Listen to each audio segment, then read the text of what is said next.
السلام علیکم دوستو، جاپان کے دارالحکومت ٹوکیو میں ایک شخص ٹیکسی میں سوار ہوا۔ زبان نہ آنے کی وجہ سے زیادہ بات تو نہ کر سکا، بس اس انسٹیٹیوٹ کا نام لیا جہاں اسے جانا تھا۔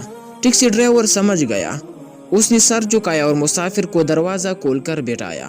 اس طرح بٹھانا ان کا کلچر ہے۔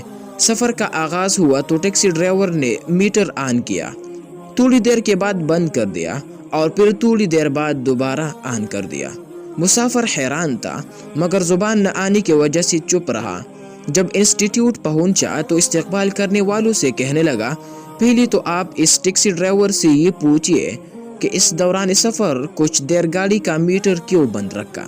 مسافر کی شکایت پر لوگوں نے ٹیکسی ڈرائیور سے پوچھا کہ آپ نے ایسا کیوں کیا۔ وہ بولا، راستے میں مجھ سے غلطی ہوئی، مجھے جس جگہ سے مڑنا تھا وہاں سے نہ مڑ سکا۔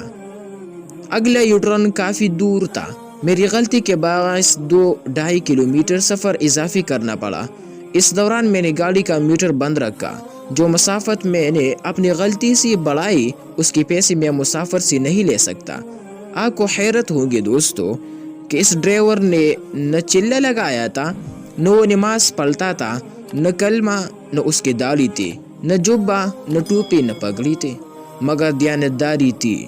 ہمارے پاس سب کچھ ہے مگر دیانتداری اور ایمانداری نہیں ہے دوستو۔ ہم مسلمان تو ضرور ہے مگر ہمارے پاس اسلام نہیں ہے۔ اسلام پگڑی کا نام ہے، اسلام کرتے پاجامے اور داڑھی کا نام ہے، اسلام سچ بولنے کا نام ہے، اسلام ایمانداری کا نام ہے، وعدہ پورا کرنے کا نام اسلام ہی ہے، اسلام صحیح ناپنے اور پورا تولنے کا نام ہے، وقت کی پابندی کا نام اسلام ہے دوستو۔ اسلام دیانتداری کا نام ہے۔